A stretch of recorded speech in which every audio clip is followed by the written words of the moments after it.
Olá, pessoal! Depois do vídeo anterior, quando falamos da teoria da imprevisão e da possibilidade de suspender o aluguel caso fosse provado o desequilíbrio econômico causado pela pandemia do coronavírus, eu recebi várias mensagens de proprietários de imóveis que dependem do valor do aluguel para sobreviver e estão desesperados com a possibilidade de não terem como prover a própria subsistência, acreditando que a suspensão do pagamento do aluguel é uma regra geral que vale para todos os casos e que, mesmo discordando da situação, seriam obrigados a aceitar. Calma, muita calma, não é assim que as coisas funcionam.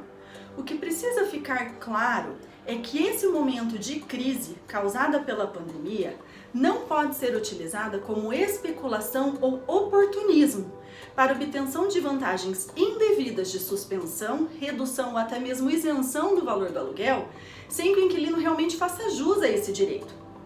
Para que haja qualquer alteração na condição de pagamento do aluguel, é indispensável que seja comprovada uma real redução na renda do inquilino, que inviabilize o pagamento. Isso vale tanto para locações residenciais quanto para comerciais. É importante observar que mesmo que as atividades econômicas de lojas de rua ou shopping centers tenham sido suspensas por determinação do Poder Executivo, se a empresa tiver um aporte financeiro para suportar as despesas no momento de crise, a suspensão do aluguel não seria autorizada judicialmente.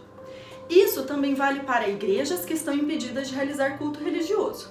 Sendo assim, eu posso afirmar sem medo de errar que não existe uma regra fixa para todas as situações, devendo haver bom senso e negociação entre as partes para que possam analisar as circunstâncias de cada caso concreto.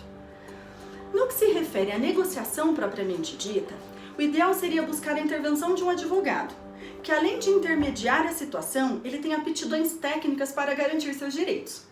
Mas se preferir negociar diretamente com o inquilino, é importante observar duas regras básicas para evitar problemas futuros.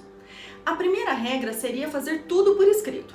Se o proprietário do imóvel concorda com a redução, isenção ou suspensão do pagamento do aluguel, essa composição deve ficar registrada por escrito, para garantir ao inquilino que não tenha problemas futuros com cobranças indevidas.